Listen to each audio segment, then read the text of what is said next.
Let's go to Paul and Shari at the Liberal event. I think it is. Yeah, it is a bit quieter, a lot quieter there, Paul. Shari?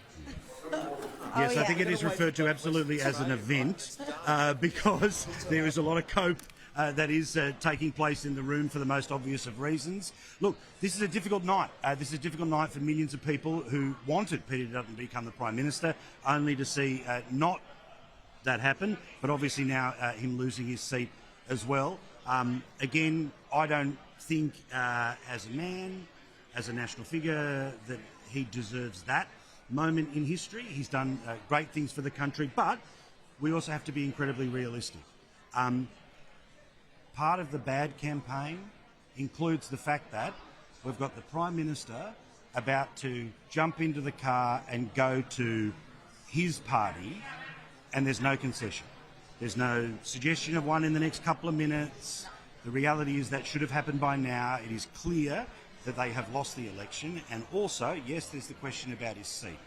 And look, I'll obviously save deeper thought and conversation about the future of things for, say, tomorrow night, and Shari again on your program on Monday night. But Dixon was a really interesting story when, again, you just have a look at the electoral roll.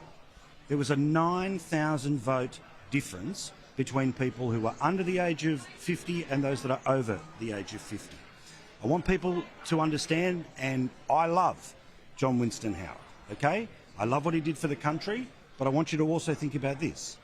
A person who was 1 day short of being able to vote in the 2007 election is now 38. We have fault lines that are deep on age, they are deep on communication, they are deep on priorities, and while I know this will set a cat amongst the pigeons, an early thought has to be, does the centre-right of Australian politics have to confront issues in the way that Labor did when it came to things like boat turnback and border protection? Are we at that? Is that the price of entry? And also, one last thing here, Shari, is we're now 2 for 2 of people who, at the start of the year, every indication was that they were in a competitive race, if not leading a race, and they didn't just lose, they lost their seat. It's happened to Peter Dutton and the Liberal Party here. It's happened to the Conservatives and their leader in Canada. Yep. So it's obviously not a happy room here tonight, but it's not as devastating as you might think. I think the Liberal Party knew they weren't going to win. They knew they weren't picking up 21 seats tonight, as I said earlier in the coverage this evening. But they aren't conceding some of the seat calls that have been made on all the television networks. And the reason is this.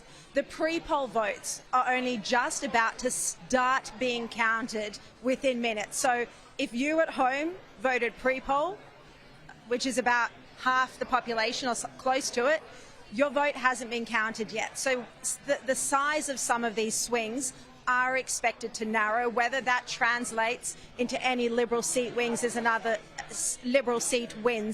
story.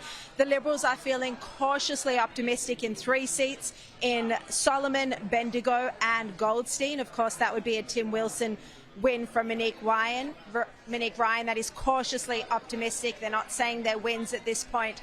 And Kieran, just in terms of the leadership, you know, these conversations were actually happening before election night, and I can tell you that the 2 lead contenders for the Liberal leadership, in the case of a bad Dutton loss, they weren't expecting him to lose his seat, but in the case of a bad Dutton loss, the conversations were already happening, and the 2 lead contenders will be Angus Taylor and Andrew Hastie. The criticism of Angus Taylor will be that he didn't manage to sell the argument on cost of living. This was meant to be the cost of living election. He was the shadow treasurer, so that will be held against him.